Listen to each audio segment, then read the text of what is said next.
ഞാൻ മരിച്ചാൽ recent Instagram ഇങ്ങനെ സ്ക്രോൾ ചെയ്തുകൊണ്ടിരിക്കുന്ന സമയത്താണ് ആ എഴുത്ത് എൻ്റെ കണ്ണിൽ വിട്ടത്. അതിന്റെ തുടക്കം എങ്ങനെയാണ്? ഞാൻ മരിച്ചു കഴിഞ്ഞാൽ ബാക്കി എൻ്റെ എല്ലാ ആഗ്രഹങ്ങളും എങ്ങനെ സാധിക്കും?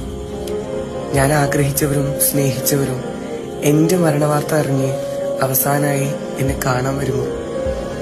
അവസാനമായി ഞാൻ കാണാൻ ആഗ്രഹിച്ച ആ മുഖം എന്നെ തേടി വരുമോ? എൻ്റെ അച്ഛൻ്റെയും അമ്മയുടെയും കൂടപ്പിറപ്പിൻ്റെയും അവസ്ഥ എന്തായിരിക്കും? ഞാനില്ലാതെ ആ വീട് ശൂന്യമാകുമോ? കൂട്ടുകാരുടെ ആ ചിരി ഞാനില്ലാതെ മായുമോ? അതോ അവർ എന്നെ മറക്കുമോ? എൻ്റെ ഫോട്ടോ പതിച്ച മരണവാർത്ത ഗ്രൂപ്പുകളിലൂടെ അറിയുമ്പോൾ ആരുടെയെങ്കിലും ചങ്കിടറുമോ? എങ്കിലും ആ ദിവസമെങ്കിലും എനിക്ക് എന്നെക്കുറിച്ചുള്ള നല്ല വാക്കുകൾ കേൾക്കാം. ഒരു നേരമെങ്കിലും ഓർക്കാത്ത പലരും പിന്നീട് വർഷത്തിലൊരിക്കൽ ഓർത്തെന്ന് വരുന്നു.